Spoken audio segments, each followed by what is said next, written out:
If I had to dethrone Alex Hermosi as like the view leader of the business niche, I would do it in 3 steps. And to be clear, I'm like kind of trying to do this with one of my clients. Not quite Alex Hermosi; it's in a different niche, but we're trying to take down the big dog.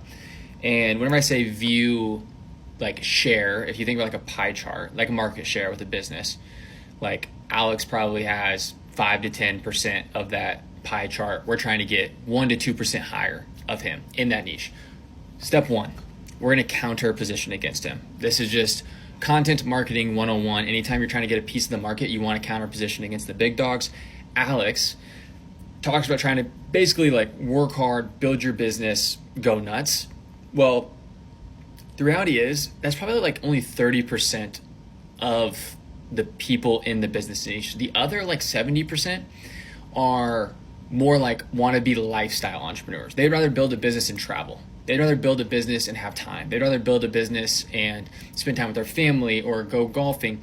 And Alex doesn't talk about that. He literally talks about working every single day. And maybe people like live life through him, but we're going to take a counter approach, counter position against him, and we're going to literally talk systems and details on how to create a lifestyle business.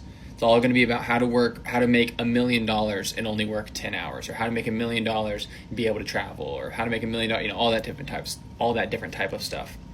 The second thing we're going to do is Alex Hormozi has been repurposing a ton of content.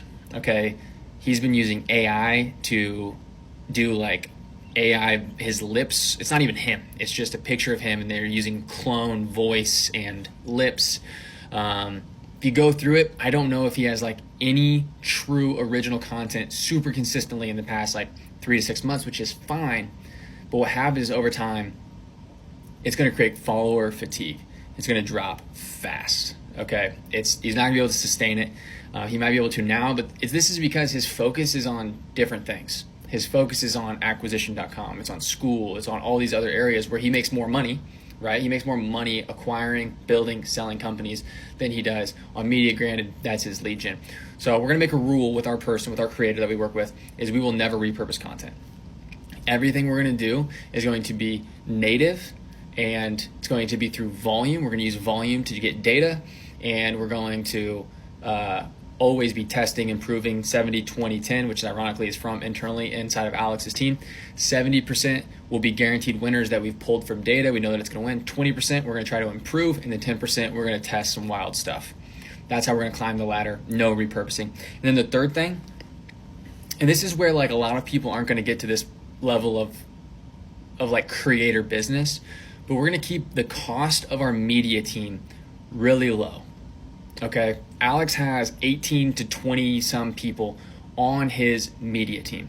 Okay, if you just assume, let's just say 20, they all are making $5,000 a month. That's more than $1 million a year. Okay, he's spending so much money on his media team because it's also lead gen for acquisition.com, so he makes money off of it. We're going to use AI automations. We're going to run a slim team, and we're going to try to outlast him. We're going to try to weather more storms than him. This is not a 1, 2, 3 year play. This is a 5, 6, 7, 8 year play to truly be able to flip the script. Okay, Gary Vee had a chokehold on the business niche for the longest time until he decided to slow down. Okay, and the same thing is going to happen to Alex. He's going to have to start trimming costs or cutting people from the team. It's going to die down if business ever dips or his mindset shifts. There's going to become a lull, and that's where we will rise up. So we're going to keep low cost. And I just want to be clear, like this is a normal like business strategy on like high level. Like I'm talking like Fortune 500 companies. Like if you think about like MailChimp, they were profitable from the start. MailChimp had a slim team, less than 50 employees, and they had tons. Like at one time there were 12 other like VC funded email service providers trying to beat MailChimp, and because they had their profit margins high, they were able to withstand more seasons, and they sold for like 19 billion. Craigslist at one point had really low cost, high profit margins, and they passed eBay, and then it went to shit. So like Craigslist is a bad example. But this is like a common theme. Keep your costs low, keep your profit margins high, and try to withstand time so that whenever the giants have something fall through, that's whenever you explode through the roof. And so just something to think about. We're also potentially going to counter position with more AI, business models to ride that wave in the 5 to 7 year range, a bunch of different things like that. There are already creators starting to do this in the space, but none of them have truly been able to crack the code, and we'll see if they actually do. Every course on the internet is a scam. Whether you like it or not, it is the truth. And I say that because I read a stat, or I listened to a stat that said 8% of people that pay for an online program will make it through successfully. Now here's the catch.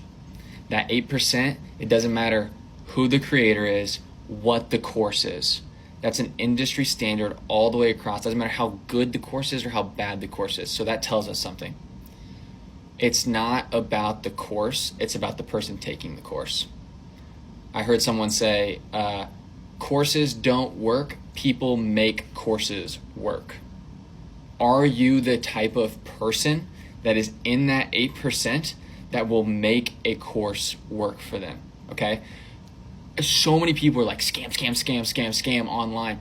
I have paid for 3 or 4 courses, and it has led me to go from $3K a month to $40K a month because I know what I'm paying for and I actively make it happen.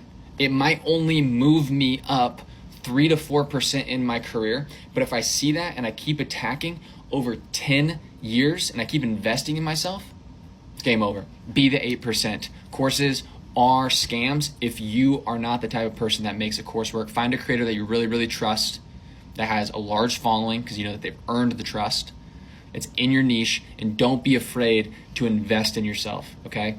Courses aren't scams. They work if you make them work.